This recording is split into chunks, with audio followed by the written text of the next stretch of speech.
Shalom, Barak Yahweh, Bashim, Yahushai, Bashim Rakakadash. All praises and glories definitely do, especially in the times we're living in. Much respect to the apostles and others of Great Millstone, and to all the brothers out there doing the work. I say, Shalom. All right.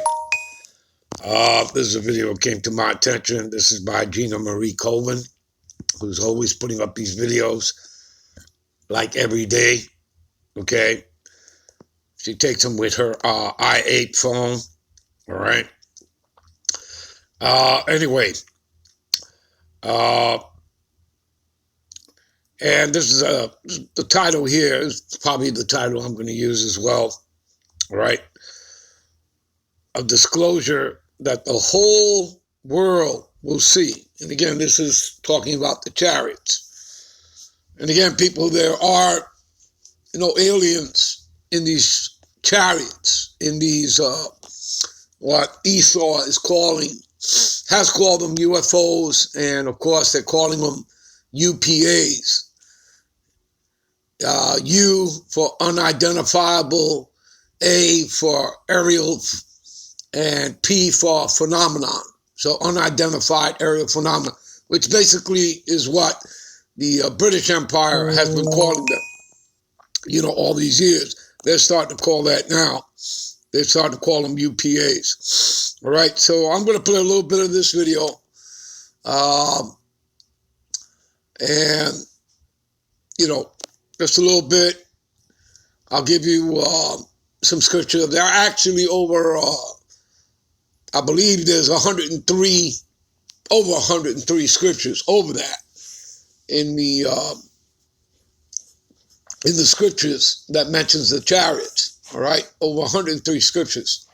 So, and we don't need to go into all of that, but there's certain ones that come to mind, and I believe there are two of them immediately that come to mind. Of course, there's more, but I don't want to make this a long lesson, and I'll take you to an article. All right. So without further ado, let's play this, shall we? Hello. I want to look at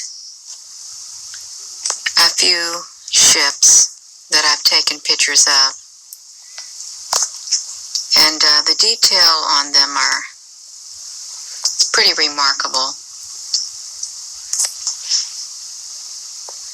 These are not easily seen by many, and these pictures were taken with my iPhone 8 and my clip-on lens.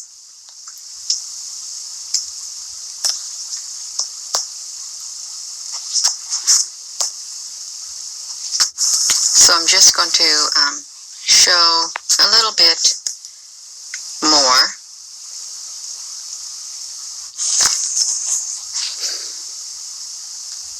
There's really not much to say about these other than what I've already been saying, is that these ships are real. They're out there. They showed up in my camera. I have no scientific explanation of how I could photograph something that is interdimensional and or far away, but they showed up every day. We can look at this a little bit closer, and these are the images. You can see the whole photo if I do it like this. The only thing I did was adjust the contrast and the color to bring out the image better. We'll go back to this one because you can see the bottom of that big orb ship. Let's look at this, you all, because this is it's pretty neat. And we'll look at these in the inverted mode. Looks like, look, oh wow, I just now noticed this. It's like there's a smaller ship that is literally can fit perfectly into that little crevice. Can you see that? Of the bigger ship. Look at that. I just now noticed that it literally came out. And it fits perfectly in that notch. I don't visit my pictures often, but yeah, this is the first time I've ever noticed that, you all. Can you see that? It literally fits perfectly into that notch. That is amazing. I love it. I really do love it. That is pretty cool, you all. Yeah. Do I believe that these ships are out there? Yes, I do. I'm going to state again. I don't know whose these belong to. I can say that they are of the light. They are light ships, and I don't get a negative feeling from them. If you want specifics, I don't have specifics. I just am supposed to document and share. Okay, I am. I will say that they belong to the great army of light that will one day sweep over this planet and rid it of the darkness once and for all. All right. You heard her. All right. And that's exactly what's in the scriptures, people. All right. Let me see what comes to mind. All right. Of course, immediately after that quote is Zechariah, the 5th chapter. All right. So give me a minute. All right. This is Zechariah 5. Then I turned and lifted up my eyes and looked, and behold, a flying roll. All right. Talking about the chariots. All right. Chariots of fire. Okay. Whirlwinds. Okay. Clouds. These are symbolisms, allegories, metaphoric, parabolic, used to describe, the chariots of the Lord, all right, of Yahweh, all right. And he said unto me, what seest thou? And I answered, I see a flying roll. The length thereof is 20 cubits, and the breadth thereof are 10 cubits. Okay. Then said he unto me, this is the curse that goeth forth over the face of the whole earth. You see that? And you heard what she just said. Okay? All right? The chariots are going to sweep the land off. Again, when the Lord cleaned house, all right, originally was with water, with the flood. All right? And the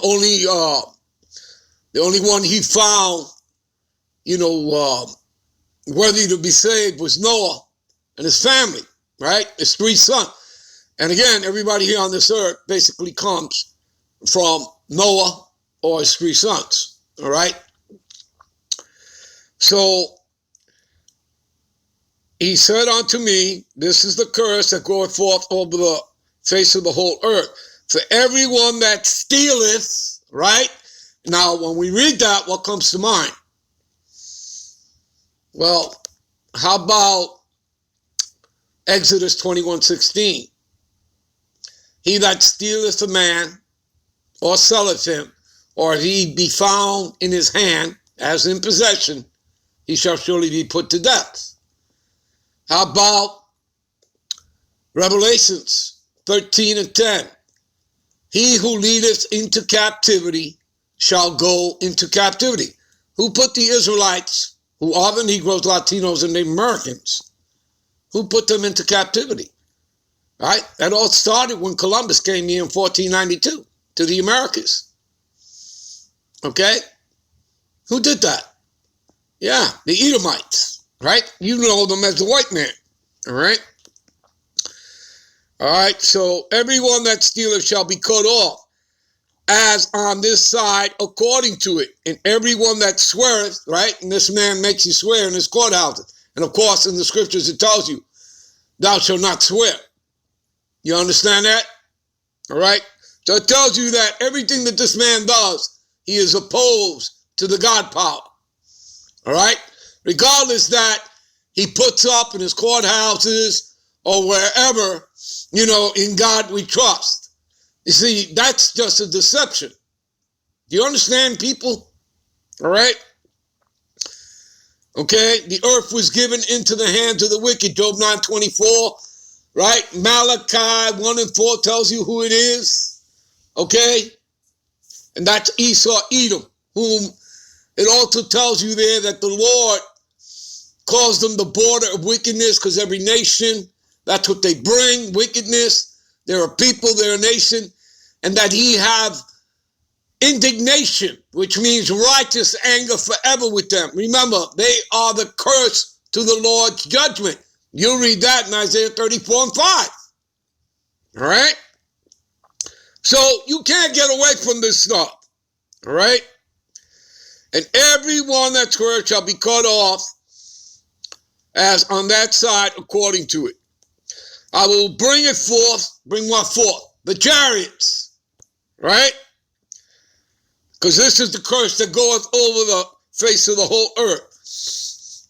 So I will bring it forth, saith the Lord Yahweh, the host. That means armies. That's what host means. So saith the Lord Yahweh, the host of armies, and it shall enter into the house of the thief. Who's the house thief? Esau, Edom, the white man, right? St. John's, right? St. John's, right? 10:10. The house thief cometh but to steal, kill, and destroy, right? To rape, rob, commit murderous genocide. To steal what? What does it say in Micah? Okay? Let's go to that. We'll come right back. All right? Let's go to Micah. Micah 2:1-2. Woe, which means destruction to them that devise iniquity and work evil upon their beds. All right? And when the morning is light, they practice it because it's in the power of their hand. Who's that talking about? They're talking about your cabal, your shadow government, Amalek, the Amalekites. Okay? Those 1948ers. Rothschilds, Oppenheimers, Rockefellers, etc., 13 families in all, because it's in the power of their hands. The earth was given into the hands of the wicked. They coveted fields and they take them by violence, using what? The military, the system, the power structure. All right, by force. What is his blessing? The sword. Genesis 27:40. Right? Okay, what does it say in Revelation 6:4? The red horse. Red means Edom. Okay, when you look the word Edom up, it means red. All right, and it talks about that's the nationality, and it's talking about their lands. And so everywhere that the Edomites pitch tent, that's their land. And of course, the major place is America, Babylon the Great. Okay, do you understand that? All right, let's move on here. So they coveted fields and they take them by violence. You see that? They didn't get all these lands and their riches, the gold. All right, they didn't get them by righteousness. All right, what is that? Escalatius 10:8. Because, I repeat, because of unrighteous dealings, all right, injuries, riches got by deceit, like, Jekyll Island 1911, right? The Federal Reserve, again, it's a private bank and it's not federal, which belongs to your cabal, your shadow government, belongs to them. Well, the kingdom is translated, right? The kingdom, which is here on the earth, the kingdom is translated from one people onto another people. All right, so it's being transferred. That's what's happening. The kingdom is being transferred from the Edomites onto the Israelites, onto the Negro, Latino, and Native American, who make up the 12 tribes of Israel. Of course, starting with the elect, right? Yahushua is going to set up his kingdom. This is the everlasting kingdom. All right, we're going to end this here. We'll be right back in part 2. Shalom.